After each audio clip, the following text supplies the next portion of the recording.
Welcome to the Deep Dive. Today, we're taking a really close look at a case that, well, hasn't just gripped a single community. It's really sparked a much larger nationwide conversation. We're talking about the tragic death of Sade Robinson and, of course, the trial and conviction of Maxwell Anderson that followed. We've gathered a pretty substantial stack of sources for this. Everything from news reports, court documents, legal analysis, and some really powerful community reactions. Our goal here really is to unpack the timeline, which is complex. We want to look hard at the evidence, understand the legal back and forth, and explore the huge impact this has had. We want you to come away truly informed. Okay, so let's get into it. I think we absolutely have to start with who Sade Robinson was. Her story is, it's the absolute center of everything here. Sade Carlina Robinson, she was just 19 years old. So young. Oh, yeah. A college student working at Pizza Shuttle, studying criminal justice, which is, quite poignant given everything. It really is. And she had dreams, big ones, of joining the military. It speaks volumes about her character, her ambition. Absolutely. Her family, they paint this picture of just a wonderful young woman, a loving daughter, a cherished sister, a dear friend. Mm-hmm. You hear about her easy smile, her fierce work ethic. Her mom, Sheena Scarborough, called her a hero, a light worker. Just devastating. And that quote from her mother about wanting to experience her adulthood with her, that's universal, isn't it? It's just heartbreaking, the potential lost. It really is. So the sequence of events starts on April 1st, 2024. Sade goes on a first date with this man, Maxwell Anderson. And it wasn't a totally blind date, right? They'd been texting. Exactly. Texting for a couple of days. They had actually met briefly before, casually, at a place called Victor's Nightclub. Okay. So there was some, minimal prior contact. Mm-hmm. And reports say Sade was actually excited for the date, which just adds another layer of tragedy. Yeah, just a normal feeling before a first date. No sense of the danger ahead. None at all. Investigators pieced together their evening pretty meticulously using video and phone records. Right. They started a Twisted Fisherman dinner, drinks, looked like a standard date. Mm-hmm. Then they went to Duke's on Water. More drinks, played some games. Okay, continuing the night. And then the crucial part, phone data, more surveillance, placed them both at Anderson's home on Milwaukee's South Side. And that's the last place she was confirmed to be. That's the last place, the last known location. The first red flags went up really fast. April 2nd, the very next day, she doesn't show up for her shift at Pizza Shuttle. And her coworkers noticed immediately. They did. They knew her work ethic. It was completely out of character. So they reported her missing. But her mom wasn't told right away. No, apparently not for another 2 days. Oh. Which is just agonizing to think about, that delay. Wow, that delay is critical. It really highlights, how quickly things can escalate from something so seemingly ordinary. A first date turning into this nightmare scenario. Exactly. The fact her workplace raised the alarm first, it created this sense of urgency that just, exploded into tragedy almost immediately. It really makes you question, how can a casual interaction become so dangerous so fast? It's terrifying. And that urgency, as you said, it just intensified dramatically. Because the same day she was reported missing, April 2nd, these awful discoveries started. Right away. A passerby just walking along the beach at Warnemont Park in Cudahy finds a human leg, severed. Oh my God, just finds it on the beach. Yeah. And DNA testing was done incredibly quickly. It confirmed it was Sade's. And the details were just horrific. Horrific. Reports said it looked sawn off, and her toes still had pink nail polish. Pink was her favorite color. Her family noted that. It's just those personal details against the brutality. It's unimaginable. That detail makes it so much more real, so much more personal. It does. But that wasn't all. That same morning, April 2nd, her car, a 2020 Honda Civic, is found. Burned car, right. Exactly. Torched. Near 30th and Lisbon, on the north side of Milwaukee. Miles away from the park. Miles away from his house. Which screens evidence destruction. Absolutely. And investigators were quick. Surveillance photos caught a man who they identified as Maxwell Anderson walking away from that burning car. They got him on camera. They did. And more video showed him getting on a county bus nearby, heading back towards his home on the south side. So they had a digital trail basically tracking his movements right after the car fire. A crucial digital trail. It became absolutely central to the case, tying him directly to disposing of her car. Incredible. Anderson was arrested just 2 days after that, April 4th, during a traffic stop near his house. He was held until charges were formally filed on April 12th. So they had him in custody relatively quickly after these initial discoveries. Yes, but the discoveries, They kept coming. It was this awful slow reveal for the family. More remains were found. Yes. Weeks later, April 18th, a torso and an arm washed ashore, again Lake Michigan, confirmed as Sade's. Oh. Then, May 11th, another arm. This time down in Illinois, Waukegan Municipal Beach. Illinois. So he crossed state lines. Or the lake currents. It implies either disposal across a wider area or the currents carried remains. But it expanded the geographic scope dramatically, also confirmed as sides. Just piece by piece. How horrific for her family. Unbearably so. And the search for other remains, specifically her head, is still ongoing. They haven't found everything. They couldn't even have a proper funeral. That's a level of cruelty that's hard to comprehend, no closure. And connecting this back, like you said, the speed of these discoveries, combined with Anderson being linked almost immediately to the car, the bus footage, it painted a very clear, very horrifying picture right from the start. It wasn't a slow burn investigation. Not at all. It instantly became this incredibly complex case. Multiple crime scenes, different counties, even crossing state lines. That initial combination of digital tracking and physical evidence, even if circumstantial at first, was powerful. It let them focus on Anderson incredibly quickly. So once Anderson was in custody, the investigation, as you can imagine, ramped up significantly. They started digging deeper, uncovering more digital clues and some really disturbing physical evidence. What did they find at his home? Well, the search of his house was unsettling. They apparently found some blood on the walls. Okay. Sade's? No. Tests showed it wasn't Sade's blood. So its origin remains a mystery, which is weird in itself, but it didn't directly link to her homicide there. Strange. What else? More disturbingly, they found what was described pretty bluntly as a sex dungeon in his basement. Okay. Define sex dungeon. What did that entail? It had specific items, a sex sling, restraints, handcuffs, things like that. Wow, okay. So obviously deeply concerning, but did the prosecution link that directly to the crime itself? Not directly to the act of her losing her life, no. But they certainly used it to paint a picture of Anderson, his interests, maybe his capacity for control or violence. The defense naturally argued it was prejudicial and didn't prove murder. Right, a classic legal fight over character evidence versus direct evidence of the crime charged. It's powerful imagery for a jury, though, regardless. Hugely powerful. Yeah. But maybe even more damaging, certainly shocking, were photos found on Anderson's phone. Photos of Assad. Yes. And these weren't just sitting there. They'd been deleted.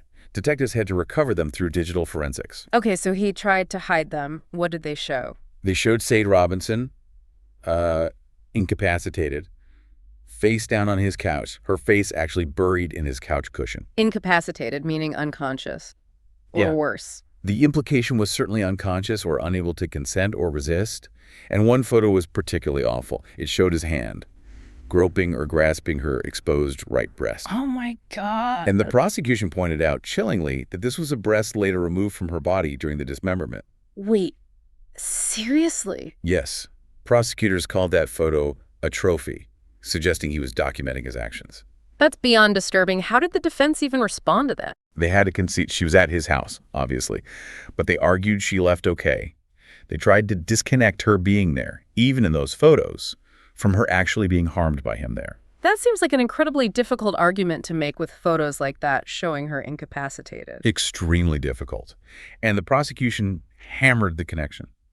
The clothes Saad was wearing in those couch photos, a specific cable-knit sweater, her pants or underwear, those exact items were later found in the trunk of her burned-out car. Okay, so that directly links the scene at his house with her incapacitated to the car arson, a direct line. A very direct line.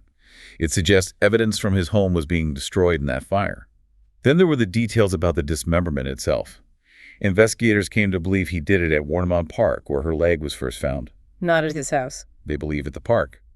Expert testimony suggested her bones showed signs of being crushed with blunt force trauma, and the cuts on her flesh were from a non-serrated knife. A knife, not power tools. That's interesting.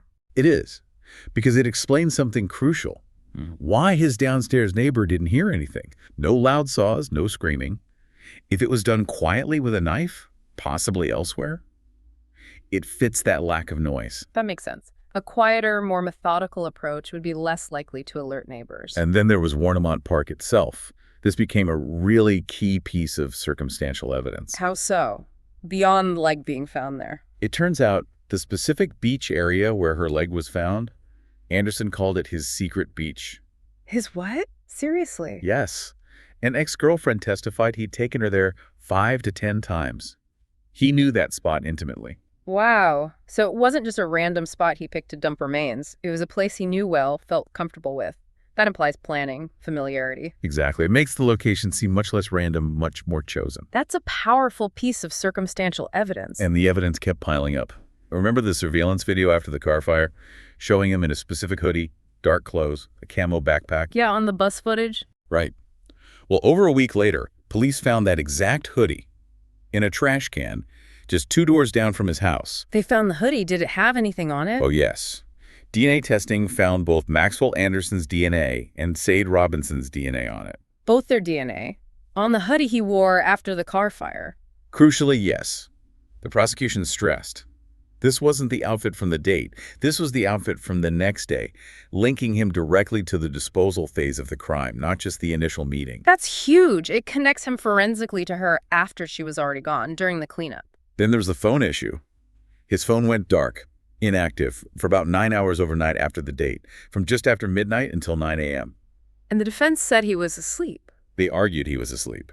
But the prosecution pointed straight back to the bus cameras. He's on camera at 7:30 a.m., walking away from the burning car. His phone was supposedly off at home. But he was clearly awake and active. Precisely. So the prosecution argued he deliberately left his phone at home. To avoid creating a digital footprint during the time he was, allegedly disposing of the car and potentially other evidence, they noted he never even pulled his phone out on the bus, which is unusual for most people these days. A calculated move to avoid tracking. That makes sense. Create a digital alibi or lack thereof. And there were other unsettling connections. They found evidence he'd watched a specific episode of that Netflix animated series, Love, Death, and Robots. Okay. What was significant about it? The episode. It apparently features a dismembered corpse being discovered on a beach. Eerily similar circumstances. Wow. That's quite a coincidence, if it is one. Did they suggest he got ideas from it? They presented it. A juror later mentioned it, saying it could have been where he got some of his ideas or fantasies. It adds to the overall disturbing picture, even if it's not direct proof. Yeah, it speaks to a potential mindset or fascination. Chilling. And one more thing, this didn't come out at trial, but it was in early court filings.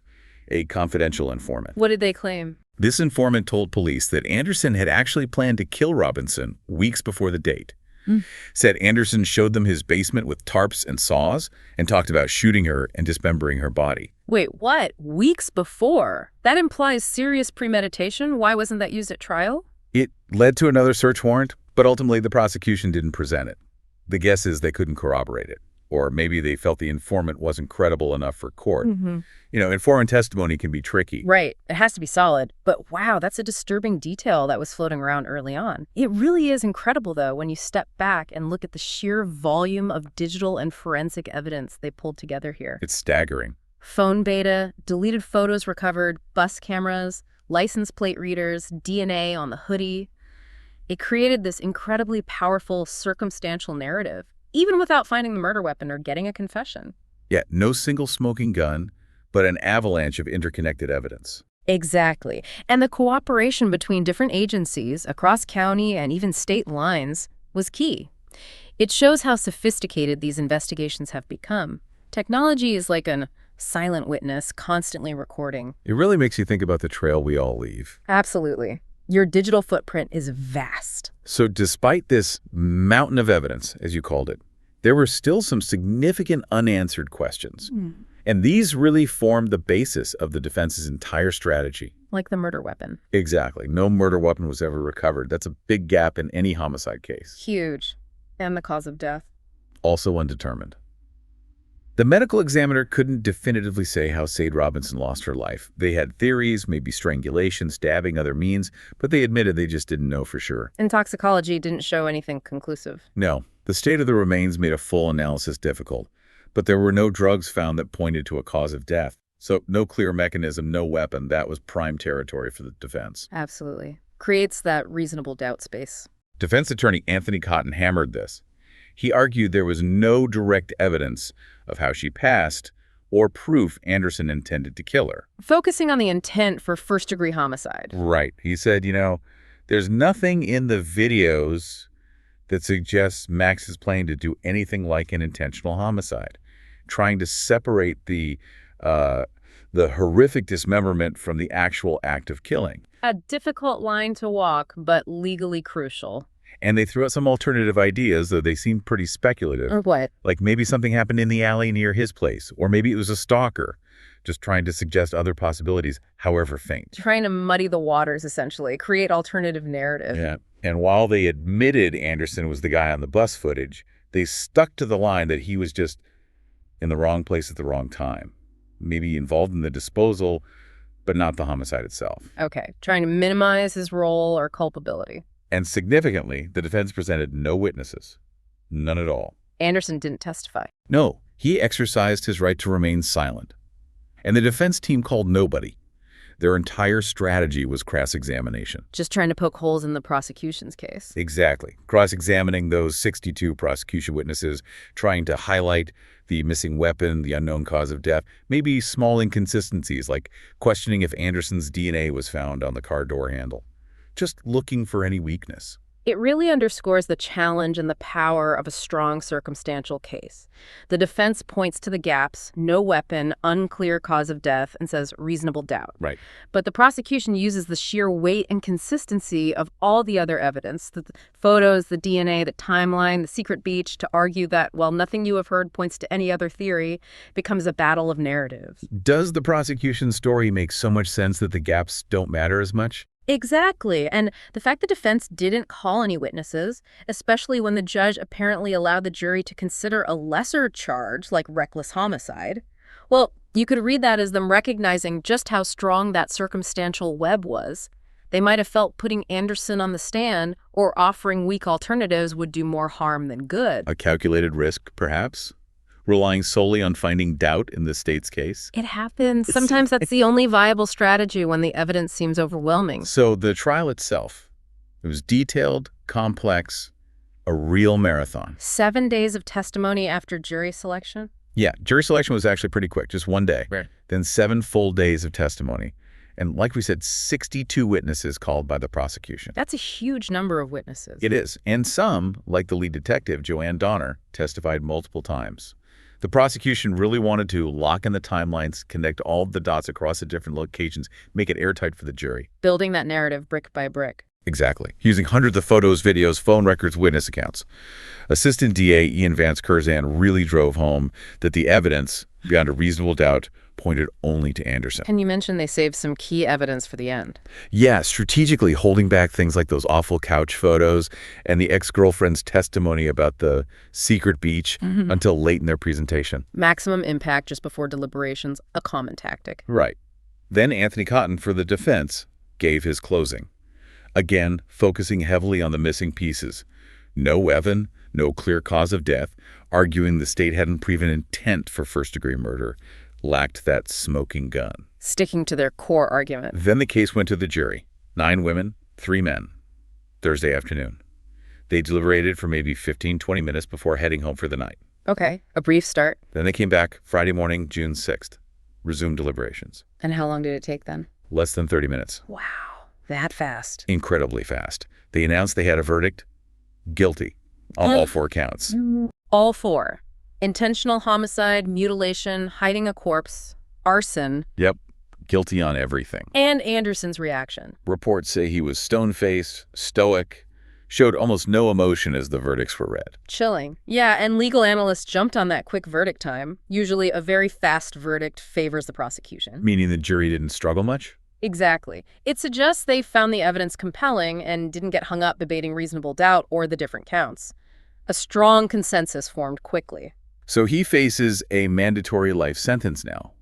Sentencing is set for August 15th. It's really fascinating, legally, how this played out. A case built almost entirely on circumstantial and digital evidence, presented so methodically that it overwhelmed the defense's focus on the gaps. The prosecution really had to weave it all together. They did. It required, like you said, an almost artistic presentation to make that sheer volume of data clear and compelling.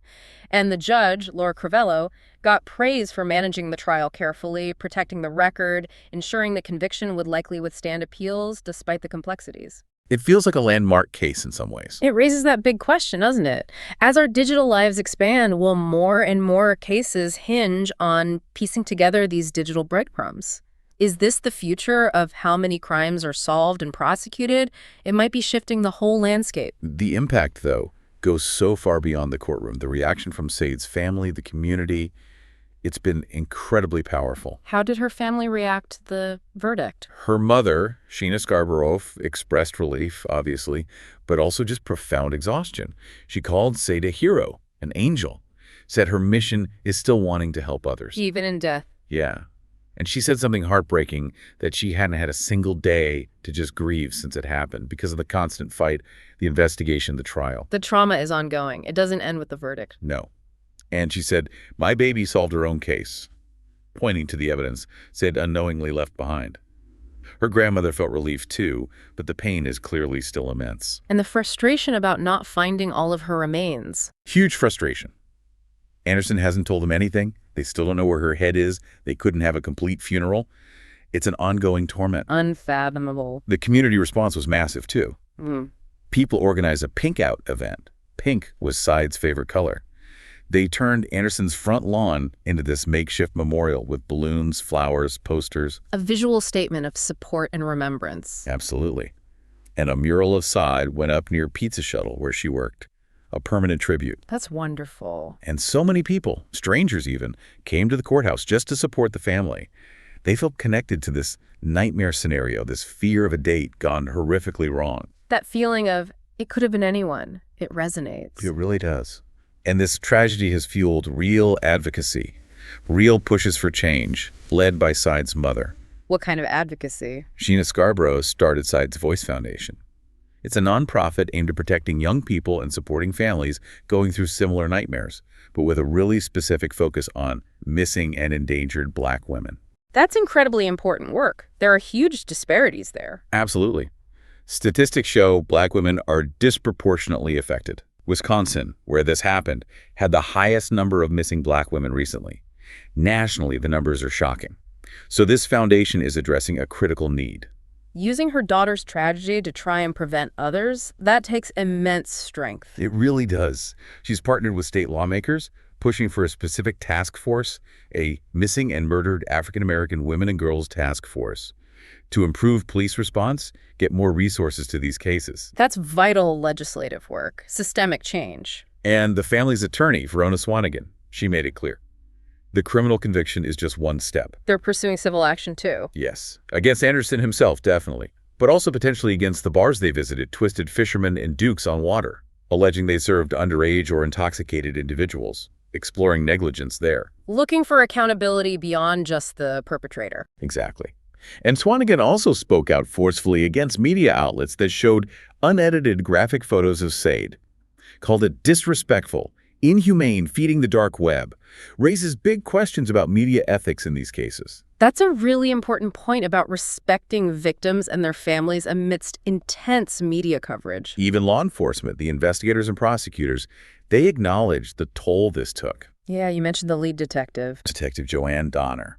She spent 14 months focused only on this case, even went to the park on her days off searching. She admitted she cried after the verdict. It said, it does affect us too. It humanizes the badge, you know? Absolutely. They're not robots. They invest emotionally in these cases, especially ones this horrific. The lead prosecutor, Vance Curzan, expressed satisfaction, hoped for healing, praised the whole team effort. The DA echoed that. Acknowledging the immense work involved. And even Anderson's defense attorney, Anthony Cotton, while defending his duty to represent his client vigorously despite threats, he expressed sympathy for the Robinson family, acknowledged how horrendous it all was. A moment of shared understanding of the tragedy, even from the defense side. Connecting all this, it's clear Said Robinson's case has become more than just a single crime. It's acted as this powerful catalyst. On tragedy to movement. Exactly. Moving from this specific horrific event to a broader push for justice, for reform, for awareness, especially for marginalized groups whose cases don't always get this level of attention. Yeah. And it forces us to ask, right?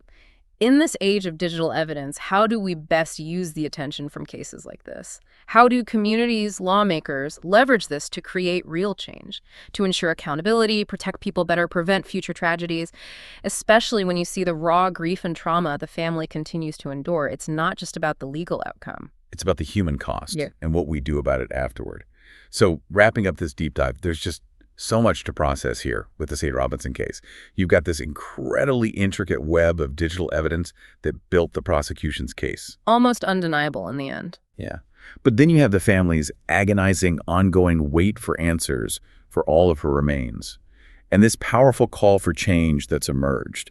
It really shows how one story, one life cut short, can ignite something much bigger. It really does. And while the legal side, the conviction is settled, the case highlights these huge questions we're still grappling with as a society.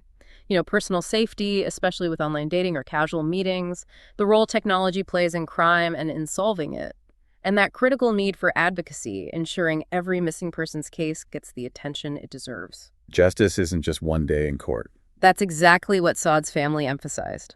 It's an ongoing process. It demands effort, attention, vigilance from all of us long after the headlines fade. So what does this mean for you listening to this?